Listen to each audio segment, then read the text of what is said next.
एक तरफ तो एलपीजी के मामले में धुआंधार पॉलिटिक्स हो रही है, दूसरी तरफ आप यह भी देखें कि एलपीजी की जो सप्लाई ईरान के रास्ते में रुकी है उसके लिए प्रधानमंत्री नरेंद्र मोदी खुद लगे हुए भी हैं कि कैसे यह रास्ता खुले।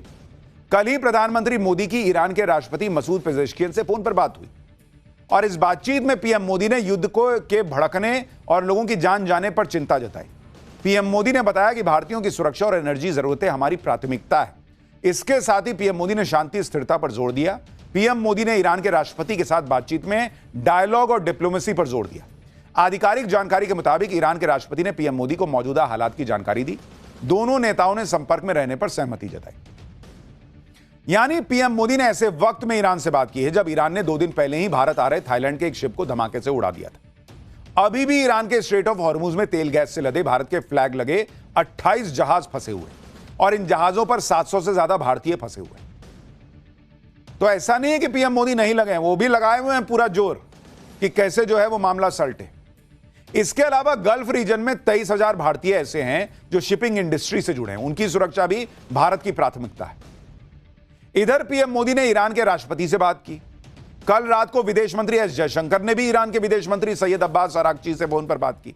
युद्ध शुरू होने के बाद दोनों विदेश मंत्रियों के बीच यह चौथी बातचीत थी। इससे पहले 10 मार्च को भी दोनों विदेश मंत्रियों के बीच बातचीत हुई थी। विदेश मंत्री एस जयशंकर ने बताया कि ईरान में ब्रिक्स के मुद्दे पर बात हुई। ईरान के विदेश मंत्री की तरफ से अमेरिका और इजरायल के भीषण हमलों के बारे में जानकारी दी गई। इस डिप्लोमेसी और पीएम मोदी की बातचीत का असर भी दिखने लगा है। 24 घंटे के अंदर भारत में ईरान के राजदूत ने बहुत बड़ा बयान दिया है बॉस।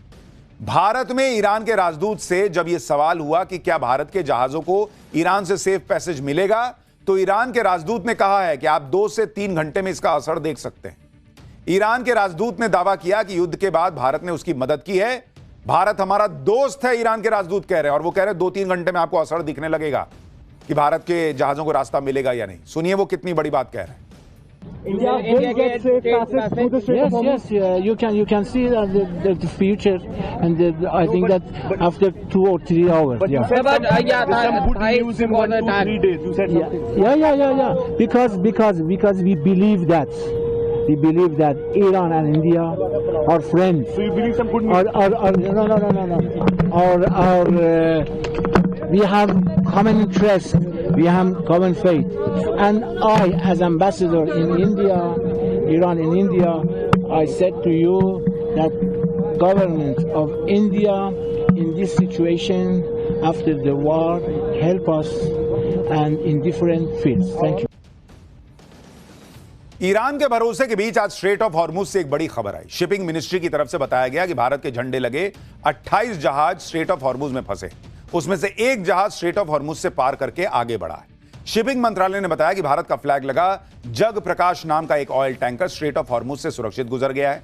इस जहाज में गैसोलीन है। यह जहाज ओमान से अफ्रीका की तरफ जा रहा है। शिपिंग मंत्रालय ने बताया कि भारत के फ्लैग लगे 28 जहाज फंसे हुए हैं। इसमें से 24 जहाज हॉर्मुज स्ट्रेट के वेस्ट में है, 4 ईस्ट में। जो ईस्ट में है उसमें से एक जहाज अब अफ्रीका के लिए रवाना हो गया है। यह जहाज ओमान के सोहार पोर्ट से निकला था और अब 21 मार्च को तंजानिया पहुंचेगा। अभी भी भारत के फ्लैग वाले 27 जहाज फंसे हैं, उसमें कुल 744 क्रू मेंबर फंसे हैं। शिपिंग मंत्रालय ने बताया कि सभी जहाजों और क्रू की लगातार मॉनिटरिंग हो रही है। एक तरफ तो यह प्रयास चल रहा है कि तेल गैस की जितनी सप्लाई बाहर से रुकी पड़ी है उसको शुरू कराया जाए ताकि यह संकट टले। इंपोर्ट में जितनी कमी हो रही है उससे कहीं ना कहीं यह पूरा किया जा सके और लोगों तक तेल गैस की पर्याप्त सप्लाई को सुनिश्चित किया जा सके लंबे समय तक। लेकिन कुछ लोग ऐसे भी हैं जो हमेशा ऐसे क्राइसिस में मौका ढूंढ लेते हैं मुनाफाखोरी का। जमाखोरी और कालाबाजारी करने वाले ऐसे ही मौके की तलाश में रहते हैं और इस वक्त वही हो रहा है। जमाखोरी और कालाबाजारी करने वाले एक्टिव हो गए और इन पर ताबड़तोड़ छापे पड़ रहे हैं। यूपी से छत्तीसगढ़ तक और बिहार से बंगाल तक जमाखोरों पर एक्शन हो रहा है। बिहार के अररिया में पुलिस ने 250 गैस सिलेंडर जब्त किया है। उसकी तस्वीरें चलाइए। जो गैस सिलेंडर मिला है अलग अलग जगहों पे बॉस, अभी आपको तस्वीर दिखाऊंगा। अलग अलग जगहों पर जमाखोरी हो रही है। बिहार के अररिया में पुलिस ने 250 गैस सिलेंडर जब्त किए। तो यूपी के हापुड़ में समाजवादी पार्टी के नेता अब्दुल रेहान के घर से 55 भरे हुए सिलेंडर बरामद होने की खबर है। स्थानीय लोगों का दावा है कि अब्दुल रेहान ब्लैक में 2-2 हजार रुपए में सिलेंडर बेच रहा था। वहीं मध्य प्रदेश के बिलासपुर में पुलिस ने छापा मारा तो एलपीजी के 126 घरेलू सिलेंडर बरामद किए गए। जबकि कोलकाता में एक गैस एजेंसी पर सिलेंडर की कालाबाजारी के शक में पुलिस ने छापा मारा और रजिस्टर से स्टॉक का मिलान किया गया। जरा कोलकाता से ये ग्राउंड रिपोर्ट देखिए, तब तक मैं वो तस्वीरें भी आ जाएंगी, वो आपको दिखाता हूं। कोलकाता के एक इंडियन गैस एजेंसी में मौजूद है और फिलहाल यहां पर कोलकाता पुलिस की एनफोर्समेंट ब्रांच के अफसर जो है रेड कर... पूरी दुनिया को उस रायते में उन्होंने ऐसे रपटा दिया है कि दुनिया बाप बाप कर रही है, क्योंकि जिसको ईरान अमेरिका युद्ध से कोई मतलब भी नहीं, वो भी इसमें पिस रहा है। पूरी दुनिया में तेल गैस के भयंकर क्राइसिस की चर्चा है। भारत में तो घर घर गली चौराहे में गैस सिलेंडर की चर्चा हो रही है। राजनीति में भी इसी को लेकर गजब घमासान मचा हुआ है। आप देखिए, सरकार कह रही है कि कोई कमी नहीं है सिलेंडर की, लोग पैनिक ना करें। विपक्ष कह रहा है कि सरकार सच छिपाने में लगी हुई। पीएम मोदी कह रहे हैं कि कुछ लोग पैनिक क्रिएट कर रहे हैं। विपक्ष कह रहा है कि क्या सरकार को लंबी लंबी लाइनें नहीं दिख रही हैं। लेकिन इस राजनीति के बीच ग्राउंड पर क्या हाल है? एलपीजी सिलेंडर कहां मिल रहा है, कहां नहीं मिल रहा, कहां ब्लैक हो रहा है, पूरा सच बताने वाली ग्राउंड रिपोर्ट आपके लिए लाया हूं। आपको यह भी बताऊंगा कि जिस वक्त तेल गैस की सप्लाई ईरान के रास्ते में रुकी पड़ी है, उस वक्त ईरान के राष्ट्रपति से पीएम मोदी ने बात की और मोदी की बातचीत के कुछ ही घंटों के बाद ईरान ने भारत के तेल और गैस को लेकर क्या बड़ा ऐलान कर दिया है, क्या अच्छी खबर आने वाली, आज आपको बताऊंगा। साथ ही आपको यह भी बताऊंगा कि भारत में इस तेल संकट, गैस संकट, इस युद्ध का कहां कहां असर पड़ने लगा है।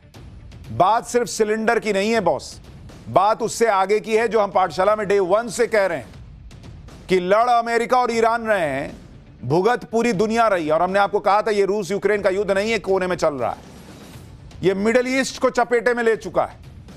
और मिडिल ईस्ट के फंसने का मतलब है कि एक तरीके से मानिए कि जो लोग, जो देश इसमें नहीं भी लड़ रहे हैं, वो भी युद्ध की मार झेल रहे हैं जो भारत के साथ हो रहा है।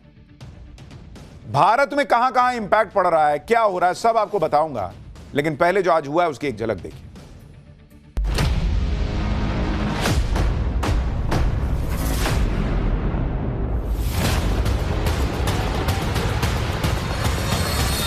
आपने ही पहले सिलेंडर पे शिफ्ट किया सबको, अब सिलेंडर नहीं मिलेगा तो आदमी कहाँ जाएगा, किस पे खाना बनाएगा, कैसे खाना खाएगा। 8 बजे से खड़े हैं जी, हम बहुत परेशानी है। ऑनलाइन बुक ही नहीं ले रहे हैं, बंद कर दिया इन्होंने ऑनलाइन बुक।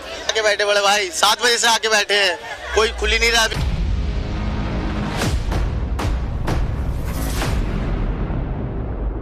कुछ लोग हैं जो पैनिक क्रिएट करने का प्रयास कर रहे हैं। दुनिया के कई देशों के शीर्ष नेताओं से मेरी इसको लेकर बातचीत हुई है।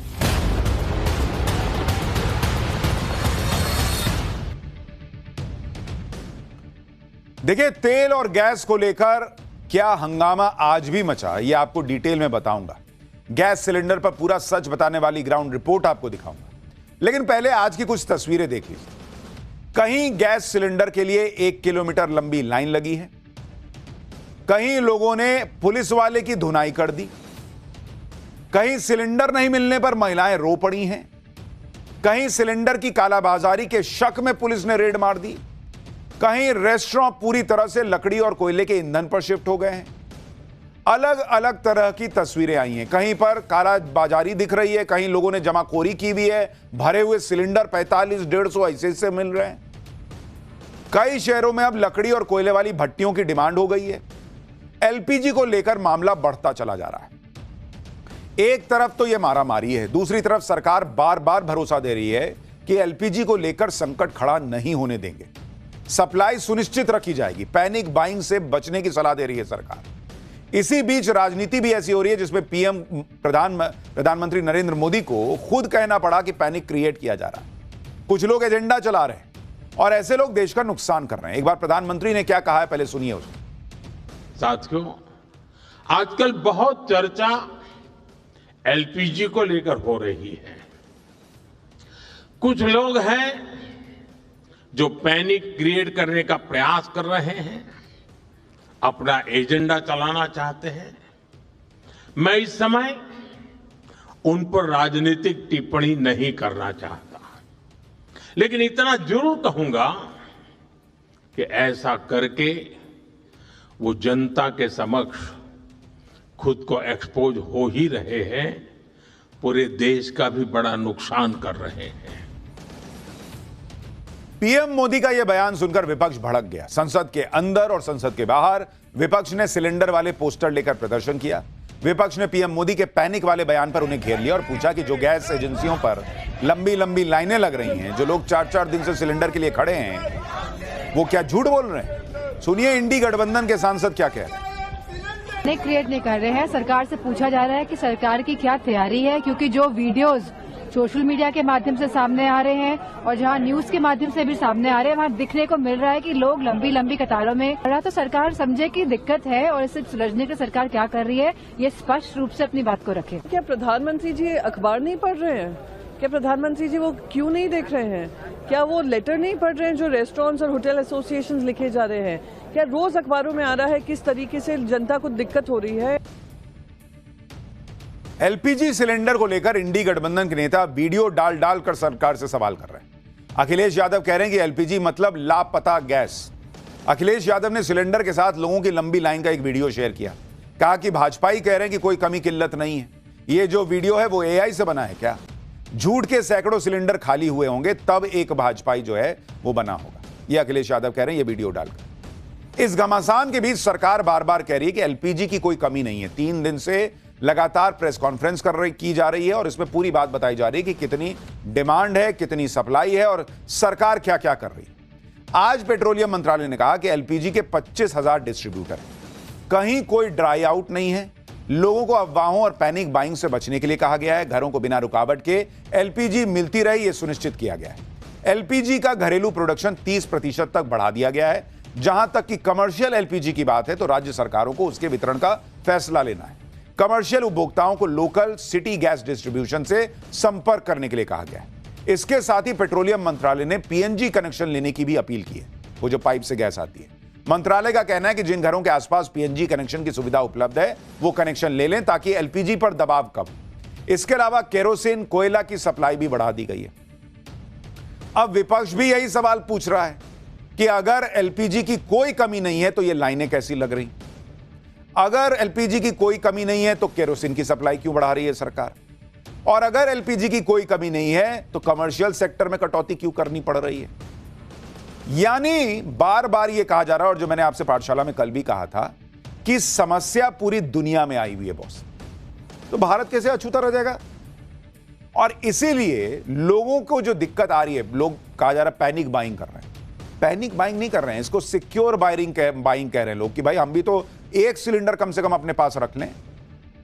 पेट्रोलियम मंत्रालय ने लोगों से अपील की है कि वो रिफिल के लिए ऑनलाइन बुकिंग करें, डीलर के यहां भीड़ मत लगाइए। कई लोग कह रहे हैं कि भाई वहां कोई फोन ही नहीं उठा रहा है। बहुत सारे लोग ट्विटर पे लिख रहे हैं, बहुत सारे लोग कैमरे पे बोल रहे हैं। सुनिए पेट्रोलियम मंत्रालय ने और क्या क्या बताया है, फिर आपको ग्राउंड रिपोर्ट्स दिखाऊं। एलएनजी सप्लाईज का कोई शॉर्टेज नहीं है। जैसा मैंने आपको पहले बताया, हमारा crude inventories are very high, are in good position. Our refineries are working at 100% capacity और मोर। हमारी रिफाइनरीज की inventories are fine, so is the LPG. सो एलपीजी की शॉर्टेज नहीं है। Now if you are talking about the LPG, the bottom line is that, I mean, the more important point is whether we are able to supply LPG to the domestic consumers or not, and the answer is yes.